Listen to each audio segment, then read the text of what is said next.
Hi, it's Wayne from howtofish.com.au and I'm fishing the Goulburn River today.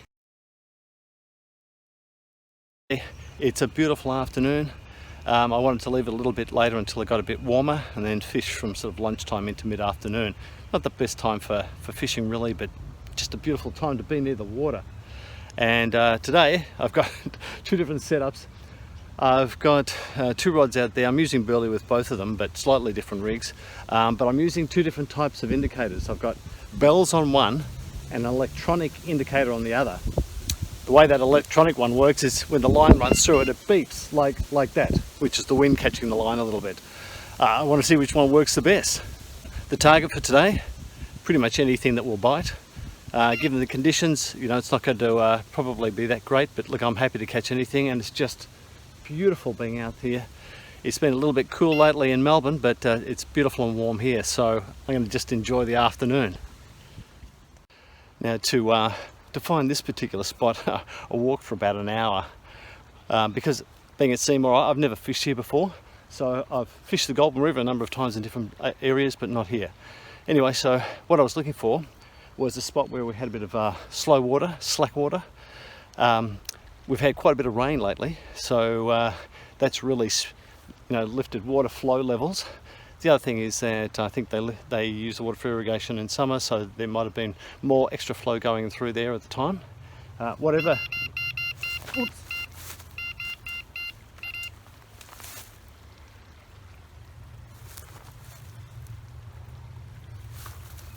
Well, I missed that, but shows you that indicator works, doesn't it?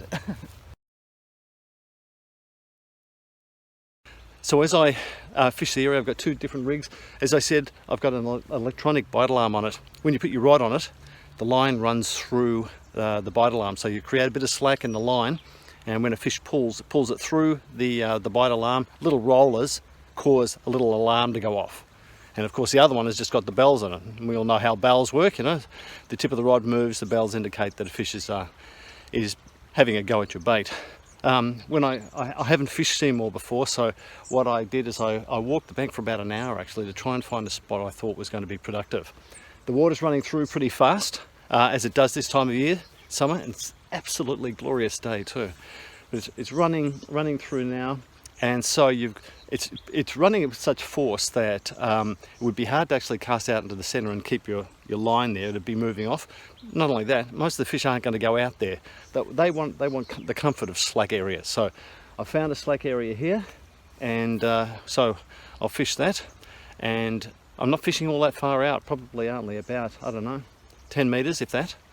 So you don't have to go that far out, but if I get burley into the area, then I can catch fish. So we'll see how I go. I'm using burley, but I've got a self-hooking rig on one and I've got a burley cage on the other. Okay, so we're just going to see what works today. And look, I am happy to catch anything.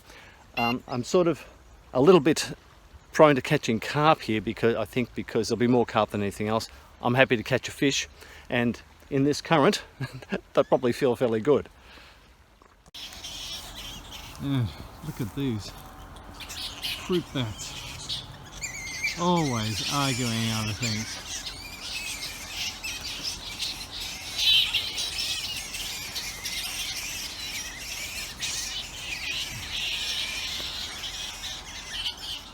Now getting small bites on this rod, but no commitment at this point. So they could be playing around the bait, hitting the line, so giving me a false indicator, but I'll just wait and see what happens. Well, this one took very quickly, sounded on the buzzer, which was nice, but it's using this current in its favour and against me. So it's not a massive fish, but it feels twice the size because of the current. It's a carp, but it felt like a marlin.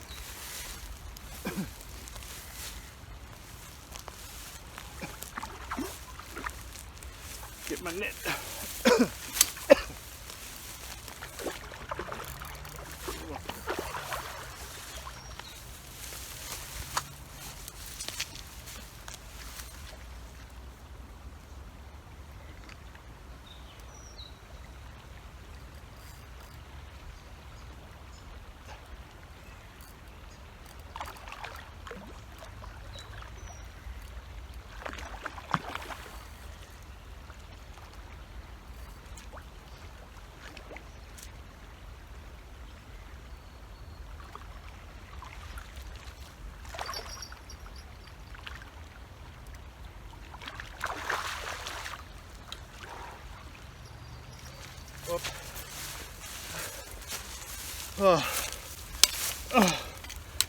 Broke my net.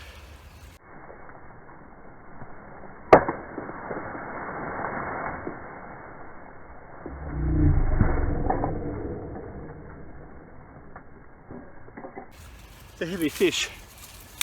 I'll just get it out and show it to you. Okay. Wow. Have a look at that. Not a bad fish. Okay. 5-6 kilos, I'd reckon. Yeah, good fight. So the rig that I used for that was simply one of these. Now, if you've seen my self-hooking rigs before, which I've had other videos on, you know, this is just a homemade job. I squeezed my bite hard burley around that.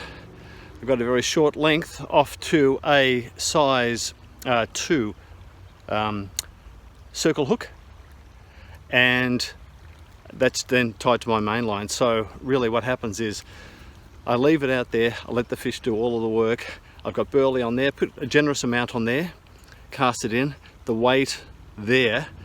When the fish tries to move off, there's enough weight there to pull it into its mouth. So the fish does all the work. And then of course using a circle hook, goes into the corner of the mouth and it's there for good. And you get a good fight, especially with this water flowing through like this. It's been, you know, you feel like you've got something twice the size. So, bit of excitement. At one point in my life when I obviously had a little bit too much time on my hands, I started making rod holders and different types. Anyway, I'll just show you what I ended up doing once when I wanted to make something a little bit more stylish but still have that little bit of outback style to it. Okay, so the rod holder that I'm using here, as you can see over this rod, okay, is a nice piece of varnished hardwood. So that was a gum tree branch, okay, down to a white stem which I pushed into the ground there. So that's the rod holder for this rod. You know, doesn't mean if you're fishing you can't have a little bit of style in the game. So that's what it looks like, and they're very easy to make, you know, if you spend a little tiny bit of time on it. And the result, well, my wife thinks it's ridiculous, but I think it's art. Okay. I think I'm starting to get bites on this. I'm getting little shudders and things, but it could be yabbies. Now it's stopped. Okay, we will see. And the other rod now seems to be moving as well. Yeah, it's definitely something on that. Well, one thing for sure today, I got the yabbies biting. My goodness, they're taking everything, all of my bait. Can't get it in there for very long, and they're just basically mucking around with things. So I'm losing everything, no matter what I put. Even the corn, they take the corn off. So I decided to call it quits. But look, it's just been a beautiful outing on a beautiful day by the water. What could be better? If you've enjoyed this video, please give us a thumbs up and subscribe. And if you're interested in the gear and information, go to my website, howtofish.com.au.